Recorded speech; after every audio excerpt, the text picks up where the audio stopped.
नमस्कार दोस्तों, पाथफाइंडर पर आप सभी का स्वागत है। दोस्तों, इलेक्शन कमीशन ऑफ इंडिया एक ऑटोनॉमस इंडिपेंडेंट बॉडी है। संविधान के द्वारा उसके कर्तव्यों और उसकी अथॉरिटी के बारे में बात की गई है आर्टिकल 324 में, और संविधान में ही उनकी नियुक्ति को लेकर भी प्रावधान किया गया है, जिसमें कहा गया है कि राष्ट्रपति with respect to the laws made by the parliament, जो सीईसी होते हैं, जो मेंबर्स हैं इलेक्शन कमीशन के, और जो चीफ इलेक्शन कमिश्नर है, उनकी नियुक्ति करेंगे।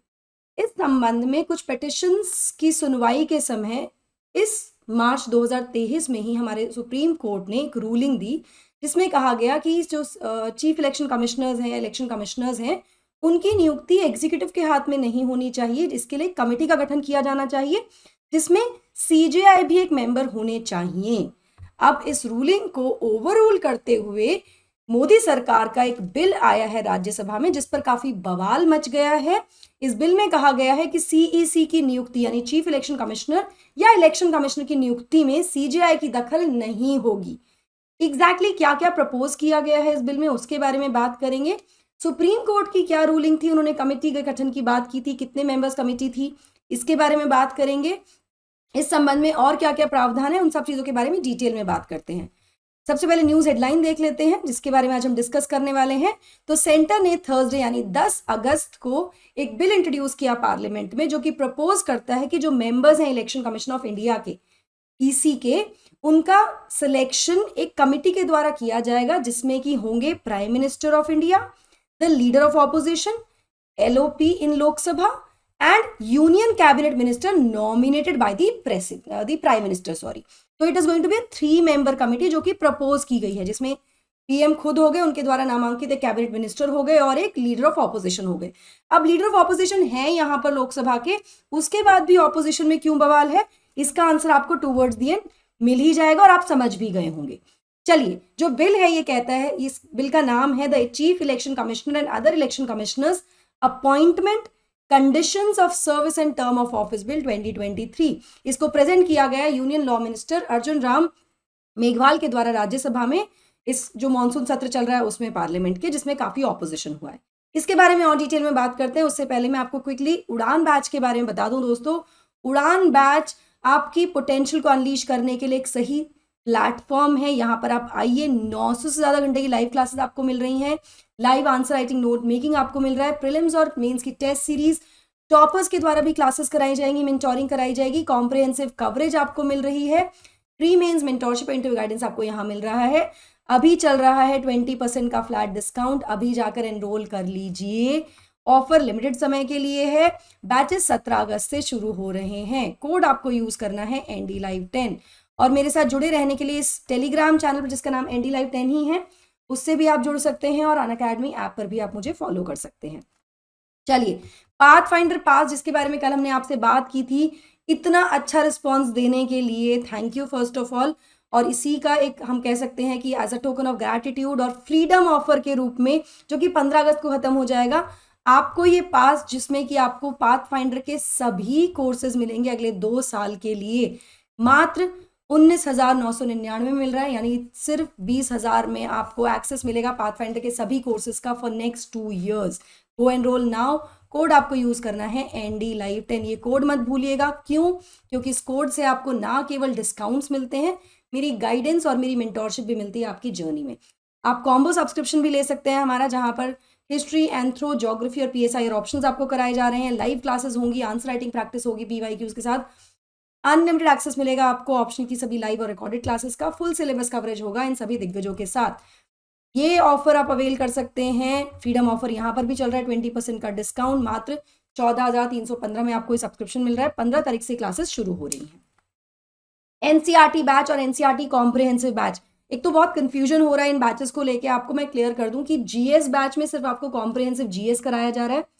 कॉम्बो बैच में आपको GS के साथ ऑप्शनल भी कराया जा रहा है, वहां पर आपको NCERT नहीं कराया जा रहा है। NCERT का एक स्पेसिफिक बैच है हमारा, और एक NCERT और कॉम्प्रिहेंसिव बैच है, जहां पे आपको फाउंडेशन के साथ एडवांस भी कराया जा रहा है। तो please don't get confuse with these batches. सिर्फ NCERT पढ़ना चाहते हैं तो 6,000 रुपए की कॉस्ट है इसकी, इसमें एनरोल कर सकते हैं with my code ND Live 10। NCERT और एडवांस GS करना चाहते हैं तो आप वो भी कर सकते हैं। 7 तारीख से क्लासेस शुरू हो गई हैं। मैं भी यहाँ पर NCERT आपको करा रही हूँ फिलहाल। चलिए अब बात करते हैं इस बिल की, जिसने क्या प्रपोज किया है, जिसको लेकर इतना बवाल मच रहा है। तो ये बिल बेसिकली प्रपोज करता है कि वो जो अपॉइंटमेंट है, नियुक्ति है, जो चीफ इलेक्शन कमिश्नर है या इलेक्शन कमिश्नर्स हैं या मेंबर ऑफ इलेक्शन कमीशन बोलते हैं हम यहाँ पर इसको, उनको रेगुलेट करेगा उनकी नियुक्ति को। साथ में उनकी जो कंडीशन ऑफ सर्विस है, टर्म ऑफ ऑफिस है सीईसी का या बाकी इलेक्शन कमिश्नर्स का, उसको देखेगा, रेगुलेट करेगा। प्रोसीजर होगा for transaction of business of election commission, कैसे इलेक्शन कमीशन काम करेगा उसके बारे में बात करता है। साथ में जो भी मैटर्स से रिलेटेड है उन सबके बारे में बिल बात करता है।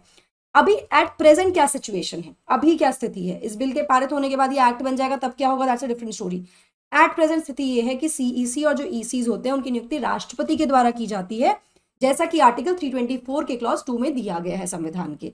ठीक है, यहां पर एक कंडीशन अप्लाइड है, नियुक्ति राष्ट्रपति करते हैं, लेकिन इसमें यहां पर यह भी लिखा गया है कि इट इज सब्जेक्ट टू, मतलब ये इसके अधीन है कि जो भी प्रावधान किसी लॉ के द्वारा, किसी कानून के द्वारा पार्लियामेंट के बिहाफ पर बनाए जाते हैं तो उसके अधीन है ये जो नियुक्ति है, जिसके लिए अब शायद पार्लियामेंट ये लॉ बनाने की तरफ आगे बढ़ रही है, ये बिल आया है ना। ये जो बिल प्रपोज किया गया है 10 तारीख को, यानी कल ये बिल आया है राज्यसभा में, इसको टेबल किया गया, इंट्रोड्यूस किया गया। ये देखा जा रहा है, इसको ऐसे देखा जा रहा है कि शायद ये जो सुप्रीम कोर्ट की एक रूलिंग थी उसको ओवरटर्न करने के लिए है, जो वर्डिक्ट सुप्रीम कोर्ट का आया था on the appointment of election commissioners and chief election commissioner, उसको ओवरटर्न करने के उद्देश्य से, जैसा कि मैंने आपसे बात भी की थी। चलिए अब देखते हैं कि सुप्रीम कोर्ट को एक्चुअली स्टेप इन करना ही क्यों पड़ा, सुप्रीम कोर्ट यहां पर क्यों आए। देखिए हमारी जो सरकार है उसके 3 ऑर्गन्स होते हैं, executive, legislature, judiciary. Legislature law बनाता है, एग्जीक्यूटिव इंप्लीमेंट करता है, जुडिशरी ये इंश्योर करती है कि जो कानून बने हैं वो संविधान के दायरे में हो, और अगर किसी को लगता है कि जो चीजें हो रही हैं वो संविधान के दायरे में नहीं है तो मैं, आप, हम भी जुडिशरी के पास जा सकते हैं डिस्प्यूट रेजोल्यूशन के लिए। ठीक है, सिंपल है। तो अब यहां पर सुप्रीम कोर्ट ने इंटरवीन क्यों किया एक लेजिस्लेटिव या एग्जीक्यूटिव प्रोसेस में, क्योंकि देवर अ क्लच ऑफ पिटिशन जो फाइल की गई थी under article 32। Article 32 fundamental right है, रिट जुरिस्डिक्शन के अंदर आता है। इसके अंतर्गत ये कहा गया था कि भाई कुछ चीजें हैं जिनको सॉर्ट करना है, जिसमें कि एक ऐसा कानून होना चाहिए जो कि इंश्योर करे कि एक फेयर, जस्ट और ट्रांसपेरेंट प्रोसेस ऑफ सिलेक्शन हो फॉर द इलेक्शन कमीशन के मेंबर्स। ठीक है, by constituting a neutral and independent collegium selection committee.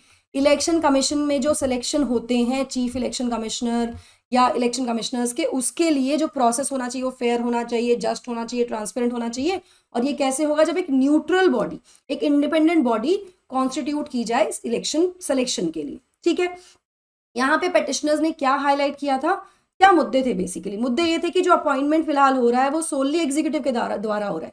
कैसे हो रहा है एग्जीक्यूटिव के द्वारा, कि राष्ट्रपति नियुक्त कर रहे हैं। राष्ट्रपति कैसे काम करते हैं, under article 70, which article 74 of the constitution, under the aid and advice of the council of ministers headed by the prime minister. ठीक है, राष्ट्रपति एड एंड एडवाइस पर चलते हैं, उनकी एड के एडवाइस के अकॉर्डिंग काम करते हैं, तो एग्जीक्यूटिव के द्वारा नियुक्ति हो रही है। तो यहाँ पे उन्होंने कहा कि जो प्रैक्टिस है वो इनकम्पैटिबल है विद आर्टिकल 324 क्लॉज 2, क्योंकि एग्जीक्यूटिव नियुक्त कर रहा है, कोई कानून इस संबंध में इस तरह का है ही नहीं। फिलहाल कोई भी कानून नहीं बनाया गया है to regulate the appointment of election commission, इसको रेगुलेट करने के लिए कोई कानून नहीं है।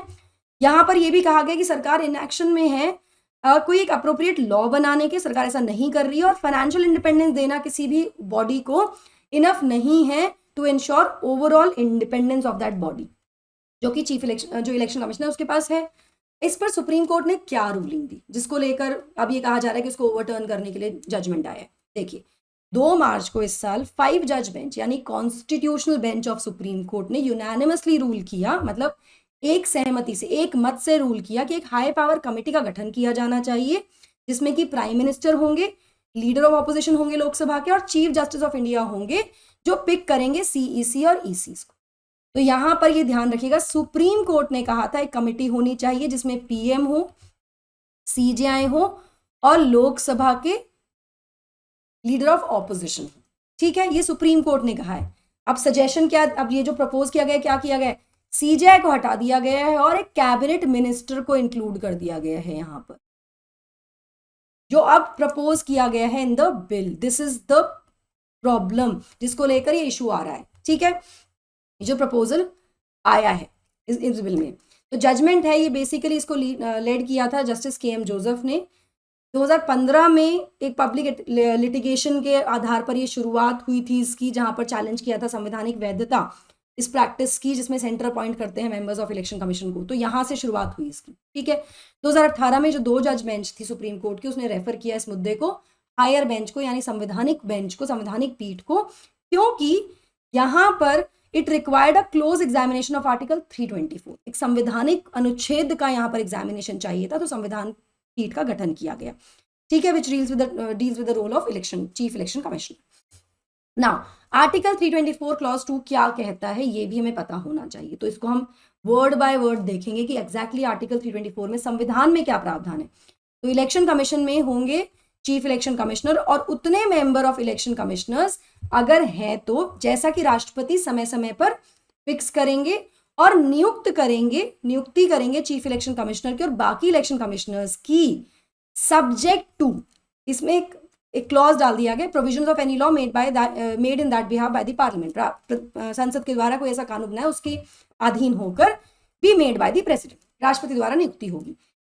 इसको चैलेंज किया गया कि एग्जीक्यूटिव कर रहा है, कोई लॉ तो बना ही नहीं है संबंध में ना, क्योंकि कोई कानून नहीं था जो पार्लियामेंट ने बनाया हो जैसा कि संविधान में कहा गया था, तो कोर्ट को यहाँ पर स्टेप इन करना पड़ा इस संवैधानिक वैक्यूम को फिल करने की, भैया कमेटी का गठन कर दीजिए जो नियुक्ति करेगी।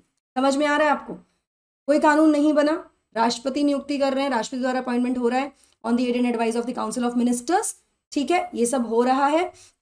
तो ऐसे में क्योंकि कोई कानून नहीं है, तो इस वैक्यूम को फिल करने के लिए, संवैधानिक जो एक कह सकते हैं वैक्यूम है, इसको फिल करने के लिए सुप्रीम कोर्ट ने इंटरवीन किया, स्टेप इन किया और एक कमेटी का सजेशन दे दिया कि कमेटी होनी चाहिए जिसमें पीएम, सीजेआई और लीडर ऑफ ऑपोजिशन हो लोकसभा के।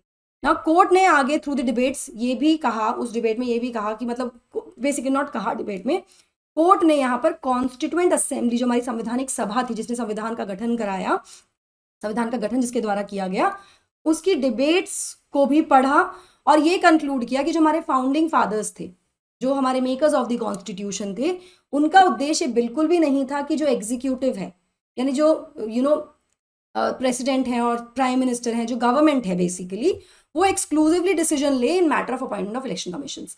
मतलब उन डिबेट से ये पता लगा कि इलेक्शन कमीशन के जो मेंबर्स की नियुक्ति है या सीईसी की नियुक्ति है, उसमें कॉन्स्टिट्यूएंट असेंबली भी ये नहीं चाहती थी कि सिर्फ एग्जीक्यूटिव का रोल हो, डिसीजन एग्जीक्यूटिव ले, ठीक है, जिसके आधार पर एक कमेटी का सजेशन दिया गया। ना ये जो बिल है ये इस वैक्यूम को एड्रेस करने की उद्देश्य से लाया गया है और एक लेजिस्लेटिव, एक विधायी प्रक्रिया के द्वारा अपॉइंटमेंट करने की बात करता है, इलेक्शन करता है। तो बेसिकली ये बिल प्रपोज करता है जिसमें कि जो लॉ मिनिस्टर ने सजेस्ट किया है कि एक पूल होना चाहिए सूटेबल कैंडिडेट्स का, वो सजेस्ट किए जाएंगे टू द प्राइम मिनिस्टर और उसके बाद कंसिडरेशन के लिए उसके बाद प्रेसिडेंट अपॉइंटमेंट करेंगे on the advice of the prime minister, ठीक है। यहाँ पर अकॉर्डिंग टू द बिल एक सर्च कमेटी गठित की जाएगी जिसको हेड करेंगे कैबिनेट सेक्रेटरी और उसमें 2 और मेंबर्स होंगे जो कि cabinet secretary to the government के रैंक से नीचे के नहीं होंगे, उनके पास नॉलेज होना चाहिए, एक्सपीरियंस होना चाहिए in matters relating to the elections, ठीक है, इलेक्शन संबंधित, निर्वाचन संबंधित उनके पास एक्सपीरियंस होना चाहिए, नॉलेज होनी चाहिए। वो प्रिपेयर करेंगे एक पैनल को 5 लोगों के जिनको कंसिडर किया जाएगा नियुक्ति के लिए। साथ में इसके साथ साथ अकॉर्डिंग टू द बिल एक सिलेक्शन कमेटी होगी जिसमें कि prime minister, leader of the opposition होंगे जो लोकसभा के, और यूनियन कैबिनेट मिनिस्टर जिनको नामांकित करेंगे प्रधानमंत्री, वो अपॉइंट करेगा सीईसी और बाकी इलेक्शन कमिश्नर्स को, ठीक है। ये प्रपोजल है, ये प्रपोज किया गया है। अब आपके दिमाग में एक क्वेश्चन आना चाहिए कि क्या पार्लियामेंट के पास ये पावर है कि वो सुप्रीम कोर्ट के डिसीजंस को अंडू कर सकती है, जैसे कि हमने शुरुआत में बात की। तो यहाँ मैं आपको बता दूं कि पार्लियामेंट के पास पावर है कि वो नलिफाई कर सकती है the effect of a court ruling के इफेक्ट को, अगर वो उन कंसर्न्स को एड्रेस कर लेती है जो कि जजमेंट में फ्लैग की गई हैं। जैसे कि इस पर्टिकुलर जजमेंट में कहा गया है कि कॉन्स्टिट्यूशनल वैक्यूम है जिसको फिल करने के लिए सुप्रीम कोर्ट को स्टेप इन करना पड़ा और कहना पड़ा कि कमेटी का गठन किया जाना चाहिए, सिलेक्शन कमेटी होनी चाहिए, ठीक है। और ये जो लॉ बनाया जाएगा ये कॉन्ट्रोडिक्टरी नहीं होना चाहिए रूलिंग के। तो अगर हम इस अरेंजमेंट की बात करें तो जैसा कि मैंने आपको बताया कि कॉन्स्टिट्यूशनल वैक्यूम की बात कर रही है, इस वैक्यूम को फिल करने के लिए करना तो बिल्कुल पार्लियामेंट के दायरे में ही है। तो पार्लियामेंट में कहीं से भी गलत नहीं कर रही है, ओवरराइड नहीं कर रही है सुप्रीम कोर्ट के जजमेंट को। यहाँ पर पार्लियामेंट अपनी अधिकार क्षमता में, जुरिस्डिक्शन में ही काम कर रही है। भाई जो भी कंसर्न्स है उनको एड्रेस किया जा रहा है, जो भी इश्यूज थे, ठीक है। ये अलग बात है कि जो इंडिपेंडेंट बॉडी है जो कंडक्ट करेगी इलेक्शंस को, वो ज़रूर इस जजमेंट के थोड़ा सा विपरीत देखा जा रहा है, थोड़ा अलग देखा जा रहा है। क्यों? क्योंकि मैंने आपको शुरुआत में बताया कि सुप्रीम कोर्ट ऑफ इंडिया ने क्या सजेस्ट किया है कमिटी में मेंबरशिप, और इस बिल में क्या प्रपोज किया गया है। तो जो कॉम्पोजिशन है सिलेक्शन कमिटी का इस बिल में, वो कहीं ना कहीं प्रश्न चिन्ह लगा रहा है कि क्या ये प्रोसेस अब स्वतंत्र हो जाएगा या फिर ये अभी भी एग्जीक्यूटिव के फेवर में ही होगा या एग्जीक्यूटिव द्वारा ही होगा। कैसे? देखिए, सिंपल सी बात है, पीएम है, कैबिनेट रैंक मिनिस्टर हैं जिनको नॉमिनेट पीएम ही कर रहे हैं, और लीडर ऑफ ऑपोजिशन है। तो यहाँ ऑटोमेटिकली जो लीडर ऑफ ऑपोजिशन है वो आउटवोट हो जाते हैं even before the process begins. तो एक्चुअली अभी भी किसके हाथ में होगा? Cabinet minister. अभी भी एग्जीक्यूटिव के हाथ में ही है सिलेक्शन, क्योंकि सिलेक्शन कमेटी है, मेजोरिटी से होगा, तो ये तो मेजोरिटी में ही आएगा ना। दिस इज द कंसर्न जिसकी वजह से इतना बवाल भी हो रहा है। आई होप आपको ये समझ में आया हो। लिंक इस पीडीएफ का आपको अवेलेबल जाएगा डिस्क्रिप्शन में और कमेंट्स में। हमें रीच आउट करने के लिए डिस्क्रिप्शन में दिए गए फॉर्म को फिल कर दीजिए। ऑप्शनल कार्निवाल में आप पार्टिसिपेट कर सकते हैं। 15 अगस्त से हमारे ऑप्शन शुरू हो रहे हैं दोस्तों, जिसमें हिस्ट्री, एंथ्रो, ज्योग्राफी और पीएसआईआर कराया जा रहा है। 20% डिस्काउंट मिल रहा है। कोड आपको यूज़ करना है ND Live 10। अभी जाकर एनरोल कर लीजिए। पीएसआईआर और एंथ्रो में मैं भी आपकी मदद कर सकती हूँ। हमारे सभी जो सब्सक्रिप्शंस हैं या कोई भी क्वेरी अगर आपको है तो आप उसके लिए हमें इस नंबर पर कॉल कर सकते हैं, विच इज़ 9595008800। समुद्र मंथन में के लिए एनरोल कर लीजिए। ND Live 10 आपको कोड यूज़ करना है। 13 अगस्त को सुबह 10:30 बजे होने वाला है। इसके अलावा ये हमारी पूरी टीम है पाथफाइंडर की, जो आपके सपनों को, आपकी तैयारी को सही उड़ान देने के लिए आपके साथ है। डूज एंड डोंट्स के लिए पर्सपेक्टिव से जुड़ जाइए और हमारे चैनल को सब्सक्राइब करने के लिए इस QR कोड को स्कैन कर लीजिए, ताकि आपको सभी information with respect to batches, timing, schedules, PDFs और वीडियो एटसेट्रा आपके फिंगर टिप्स पर मिल जाए। That is it from my side. I hope you like the session. Don't forget to like, share and subscribe to the channel and also hit the bell icon so that you get notifications about the latest update. Thank you so much. God bless. Take care.